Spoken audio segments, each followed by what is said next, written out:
Good morning, students. We have already discussed this process of entrepreneurship. We have discussed up till 3 points.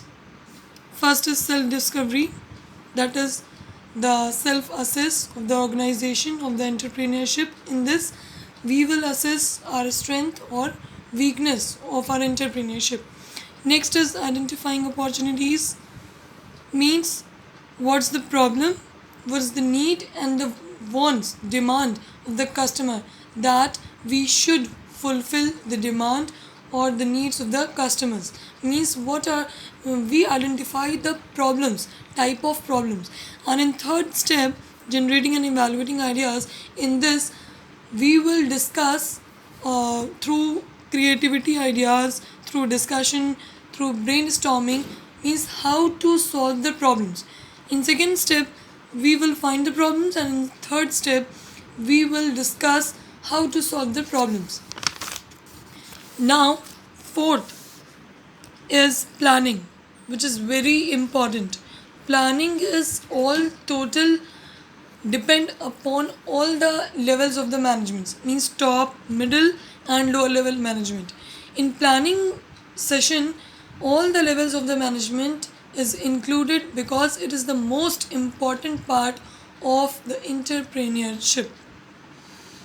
If you're planning good, your work will also be good. If your plans are not properly executed, your work and your task will not be completed. So that's why planning is very important for all business. So here the planning, the entrepreneur conducts research, makes business plan and strategies. जो third point पे हमने देखा कि how to solve the problems, उस प्रॉब्लम को solve करने के लिए अब हम यहाँ प्लान्स बनाएंगे, न्यू स्ट्रैटेजीज़ और प्लान्स बनाएंगे इसके लिए कि कैसे हम प्रॉब्लम्स को सॉल्व कर सकते हैं. थर्ड स्टेप में हमने देखा, हमने डिस्कशन किए, ब्रेनस्टॉर्मिंग किया. अब उसमें से बेस्ट टू बेस्ट हम चूज़ करेंगे और फिर उस पर हम प्लान्स बनाएंगे कि कौन सा बेस्ट रहेगा आगे चलने वाले टाइम पे, फ्यूचर टाइम पे कौन सा हम मेथड यूज़ करें जिसकी वजह से हमारी प्रॉब्लम्स सॉल्व आउट हो सकें. तो इन्हीं प्लान्स का हम क्या करेंगे, प्लानिंग करेंगे. Fifth is raising startup capital. Plans बना लिए, मेथड चूज़ कर लिया, अब हमें क्या करना है, अपनी कैपिटल, अपने इन्वेस्टमेंट को और रेज करना है और इंक्रीज़ करना है. जैसे अभी हमने 7th चैप्टर में पढ़ा था, रेजिंग फिनेंस, रेजिंग कैपिटल. तो अब यहाँ एंटरप्रेन्योरशिप या एंटरप्रेन्योर्स पे डिपेंड करता है कि वो ओनर्स फंड चूज़ करेंगे कि वो बोरोड फंड चूज़ करेंगे. तो यहाँ कैपिटल को, इन्वेस्टमेंट को रेज करने की बात की जा रही है. इन्वेस्टमेंट्स या जो इन्वेस्टर्स हैं या जो पार्टनर्स हैं वो अपने अपने पोर्शन से जो भी उनके पास कैपिटल है वो इन्वेस्ट करेंगे, अदरवाइज़ वो आउटसाइडर से बोरो करके अपनी कैपिटल को रेज करेंगे, इंक्रीज़ करेंगे. Second is startup. Under this step, the entrepreneur launches his enterprise and tries to develop more customers. He also makes changes as per changes in the environment. Capital invest कर दिया, एक बार company इन new form में हमारा business start हो गया. अब हमें क्या करना है, स्टार्टअप करना है. प्लानिंग कर लिया, इन्वेस्टमेंट कर दिया, कैपिटल इन्वेस्ट हो गई. अब हमें न्यू आइडियाज़ और न्यू एक तरीके से अपने बिज़नेस को स्टार्ट करना है और ये कोशिश करना है कि स्टार्टिंग में ही हम अपने ज़्यादा से ज़्यादा कस्टमर्स को अट्रैक्ट कर पाएँ. और हमें ये भी ध्यान रखना है कि इन्वायरमेंट में जो भी चेंजेस हुए हैं, मीन्स सोशल इन्वायरमेंट में या पॉलिटिकल इन्वायरमेंट हमारा जैसा जैसा चेंज होता जा रहा है, या गवर्नमेंट पॉलिसीज़ जो हैं उनको भी ध्यान रखकर हमें अपने उन्हीं के हिसाब से अपने बिज़नेस में भी चेंजेस लाने होंगे. Next is growth. ग्रोथ क्या कहती है कि अगर आपका बिज़नेस एक प्रॉपर वे में एक अच्छे से डेवलप्ड हो चुका है तो पर्सनल उसकी फर्दर ग्रोथ के लिए आप फिर से री इन्वेस्टमेंट करेंगे. Entrepreneur tries to expand and grow the enterprise. Entrepreneur यहाँ कोशिश करता है कि हम जो हमारा इंटरप्राइज है, जो हमारी कंपनी है, वो अब स्टार्ट हो चुकी है, अच्छा खासा प्रॉफिट मिल गया है, अब हम उसे क्या करेंगे, अपने बिज़नेस को एक और एक्सपैंड करेंगे। मींस बिज़नेस या इंटरप्राइज के जो साइज़ है उसको और लार्ज करेंगे। तो ये कैसे पॉसिबल है? ये पॉसिबल तभी है जब हम अपने अच्छे से प्लान्स बनाएं, उनको अच्छे से एग्जीक्यूट करें, प्रॉपरली इन्वेस्टमेंट करें, कैपिटल इन्वेस्ट करें, अच्छे से स्टार्टअप करें, कस्टमर्स को, इन्वायरमेंट को, सोसाइटी को साथ में लेके चलें। फिर उसके बाद जब हमें प्रॉफिट, अल्टीमेट प्रॉफिट हमें मिल जाए, तब हम उसकी पर्सनल ग्रोथ और एक्सपेंशन के बारे में सोचेंगे। अगर किसी का एक बिज़नेस है और वो दूसरी ब्रांच डालना चाहता है सेम सिटी में, तो वो ग्रोथ कब होगी, ब्रांच वो कब डाल पाएगा? जब उसकी एग्जिस्टिंग जो मेन ब्रांच है वो अच्छे से चल पाएगी। जब उसका प्रॉफिट ही नहीं होगा तो वो न्यू ब्रांच क्यों ओपन करेगा? तो यहाँ इंटरप्रेन्योर कोशिश ये करता है कि एंटरप्राइज की और ग्रोथ हो और उनका बिजनेस एक्सपैंड हो। Next and the last one is harvest. Harvest का मतलब है, नॉर्मल लैंग्वेज में अगर आप इसको सोचें तो हार्वेस्टिंग कब होती है? जब एग्रीकल्चर या जो भी हमारा क्रॉपिंग हमने किया है वो अच्छे से डेवलप, अच्छे से ग्रो हो जाता है, तब हम उसकी हार्वेस्टिंग करते हैं, उसकी कटाई करते हैं। तो यहाँ पर भी वही कह रहा है, इनडायरेक्ट वे में कहने का मतलब वही है कि बिज़नेस को जितना ज़्यादा से ज़्यादा आप उसमें टाइम देंगे, जितना इन्वेस्ट करेंगे, जितना उसकी अच्छे से प्लानिंग करेंगे, जितना बिज़नेस के बारे में सोचेंगे, उतना ही आपको रिवॉर्ड भी मिलेगा। मीन्स जैसा आपका बिज़नेस सेल होगा, जैसे आपके प्रोडक्ट सेल होंगे, वैसे ही आपको इनडायरेक्ट फॉर्म में उसकी हार्वेस्टिंग मीन्स रिवॉर्ड, प्रॉफिट जिसको हम कह रहे हैं, वो आपको मिलेगा। तो अच्छे से अच्छी प्लानिंग, अच्छे से अच्छा रिवॉर्ड, अच्छे से अच्छी हार्वेस्टिंग। प्लानिंग अगर लो है, प्लान्स अगर अच्छे से एग्जीक्यूट नहीं किए गए हैं, इन्वेस्टमेंट प्रॉपरली नहीं हुआ है, अच्छे से स्टार्टअप नहीं हुआ है, तो रिवॉर्ड भी मिलने का, हार्वेस्ट करने का कोई भी मतलब नहीं होता है। फिर वो प्रॉफिट नहीं मिल पाता और धीरे धीरे एंटरप्राइजेस हमारा लो से होते होते लॉस में चला जाता है। तो ये थे हमारे प्रोसेस ऑफ एंटरप्रेन्योरशिप, जिनको कोई भी इंटरप्रेन्योर अगर न्यू एंटरप्राइज अपना डाल रहा है तो ये सारे स्टेप्स को उनको ध्यान में रखना ज़रूरी होगी। तो ये 8 स्टेप्स थे हमारे प्रोसेस ऑफ एंटरप्रेन्योरशिप में। Next we have the startup India scheme. India में ये स्टार्टअप स्कीम कब आई, कहाँ से आई, कैसे लोगों ने इस पर रिस्पॉन्स किया, कैसे एंटरप्रेन्योरशिप का कॉन्सेप्ट यहाँ आया, ये चीज़ हम यहाँ देखेंगे।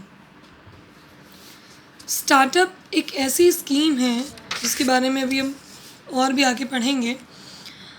तो गवर्नमेंट ऑफ इंडिया ने ये स्टार्टअप स्कीम, स्टार्टअप एक तरह की प्राइवेट इंटरप्राइज जिसको बिजनेस इंटरप्राइज हम कह रहे हैं, वो एक ऐसा इंटरप्राइज है जो कि इंडिया में सबसे पहले आया 15 अगस्त 2015 by prime minister mister Narendra Modi.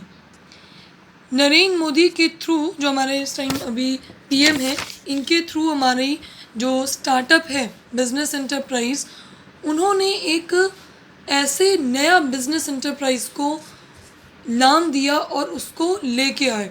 कब? 15 अगस्त 2015 में।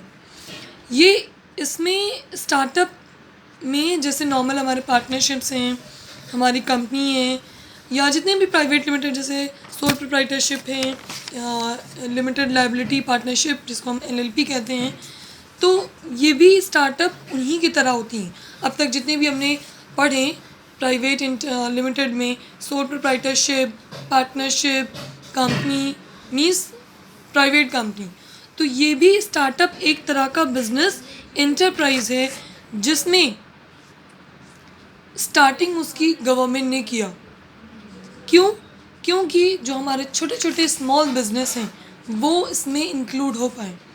लेकिन अपने बिजनेस एंटरप्राइज को स्टार्टअप का नाम देने के लिए कम से कम आपका टर्नओवर, एनुअल टर्नओवर आपका कितना होना चाहिए? 25 करोड़ से कम नहीं होना चाहिए। तो जो भी एंटरप्राइज होगी जिसका एनुअल टर्नओवर मीन्स साल का जो भी आपका प्रॉफिट आ रहा है वो अगर 25 करोड़ से कम है तो वो स्टार्टअप की स्कीम में जाएगा, स्टार्टअप की कैटेगरी में जाएगा। और स्टार्टअप हमने ऑलरेडी आपको बताया हुआ अभी कि एक बिज़नेस इंटरप्राइज़ है, प्राइवेट बिज़नेस इंटरप्राइज़, जो कि 15 अगस्त 2015 में स्टार्ट किया गया bye the government of India.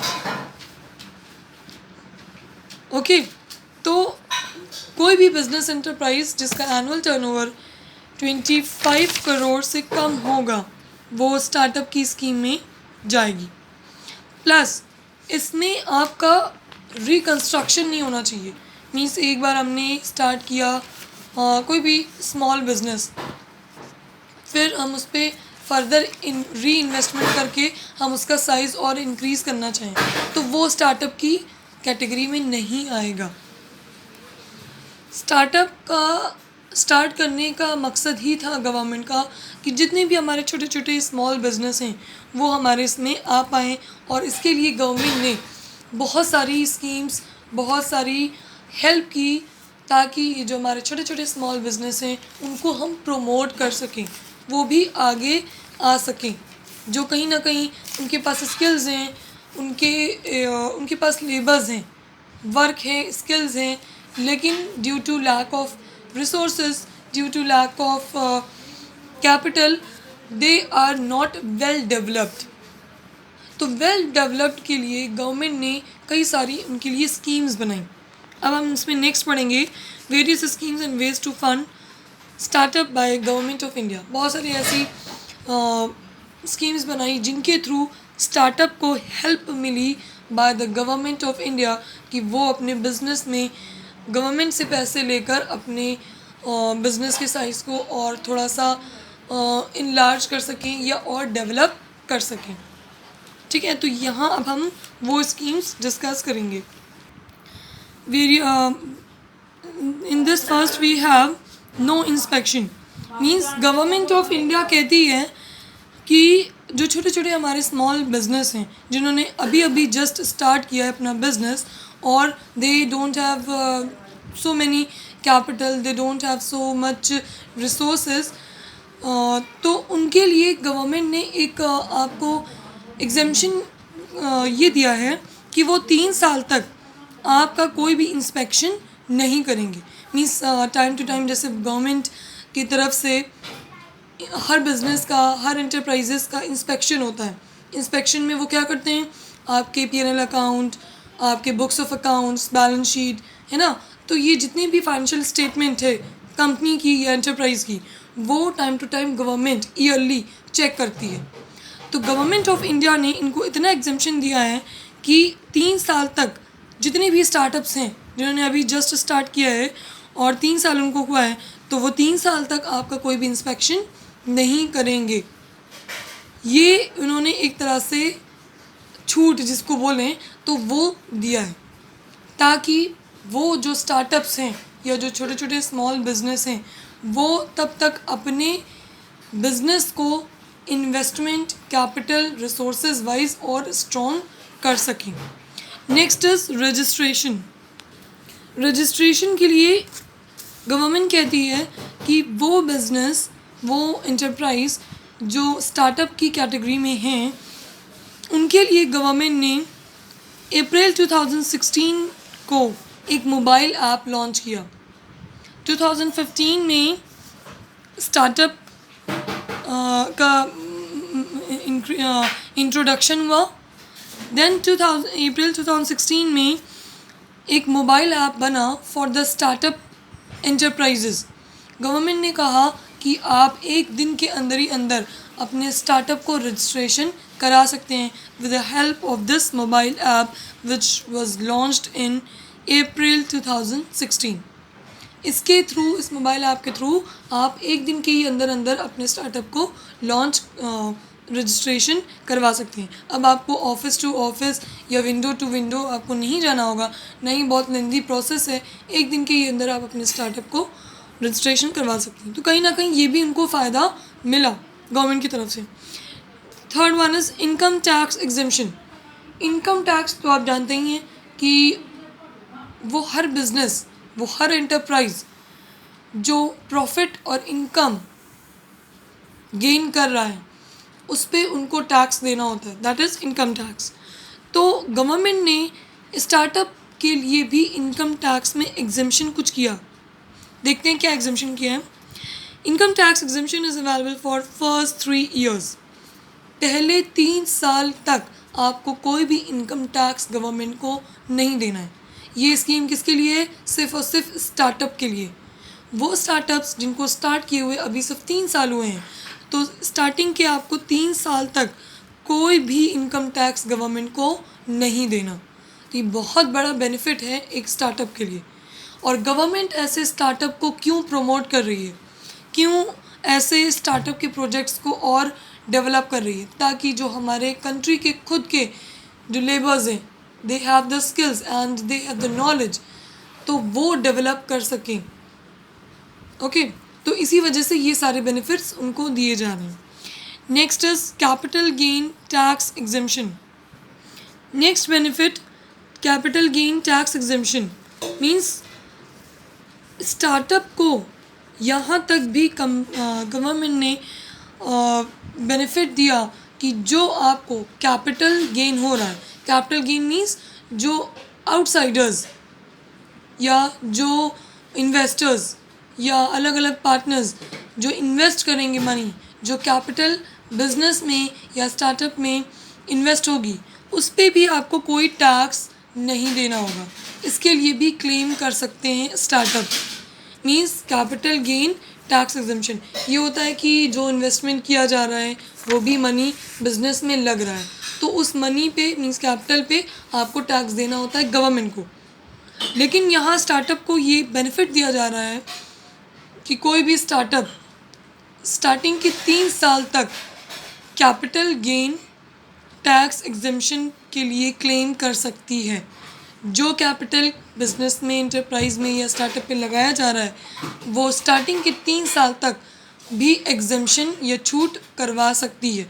इस पर भी उसको कोई टैक्स नहीं देना होगा। ओके, तो ये सारे बेनिफिट्स स्टार्टअप को मिलते हैं। लेकिन याद रखिए स्टार्टिंग के कुछ 3 साल या 5 साल तक ही ये बेनिफिट्स मिलते हैं। क्यों? क्योंकि गवर्नमेंट ये सोचती है, ये कहीं ना कहीं ये हम सोच के चलते हैं कि स्टार्टिंग के 3 या 5 साल तक किसी भी बिज़नेस को डेवलप करने में मिनिमम इतना टाइम पीरियड तो लगता ही लगता है, कम से कम 3 या 5 साल।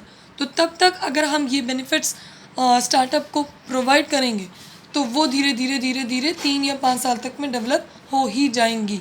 इसीलिए ये बेनिफिट्स उनको दिए जा रहे हैं। Next is benefit in patent and intellectual property. Patent जो कि आपने पढ़ा होगा भी, अकाउंट्स में बुक्स ऑफ अकाउंट्स बनाते हैं पीएनएल, तो पेटेंट आपने देखा होगा कॉपीराइट के का दूसरा फॉर्म होता है पेटेंट। इंटेलेक्चुअल प्रॉपर्टी अगर आपको नहीं पता है तो नेक्स्ट अभी हम आगे पढ़ेंगे। अभी आप ये सब जान लीजिए कि इंटेलेक्चुअल प्रॉपर्टी वो प्रॉपर्टी होती है जो आपकी खुद की है, जो प्रॉपर्टी आपने खुद अपने आइडियाज़, अपने क्रिएटिविटी माइंड, अपने खुद के बल पे, अपने खुद की मेहनत से बनाया है और उस पर आपने कॉपीराइट लेके रखा है। क्योंकि कॉपीराइट सिर्फ आपके बुक्स या जो राइटर्स होते हैं या जो पब्लिशर्स होते हैं वो बुक्स पे ही कॉपीराइट करवाते हैं। तो ये जो प्रॉपर्टी होती है इस पे आपके पेटेंट्स होते हैं, ताकि वो प्रॉपर्टी जो आपके नाम पे है वो और किसी को रजिस्टर या और किसी को ट्रांसफ़र ना हो पाए। तो अभी आगे हम थोड़ा सा डिटेल इसके बारे में पढ़ेंगे। तो इसके लिए भी गवर्नमेंट आपको बेनिफिट दे रही है।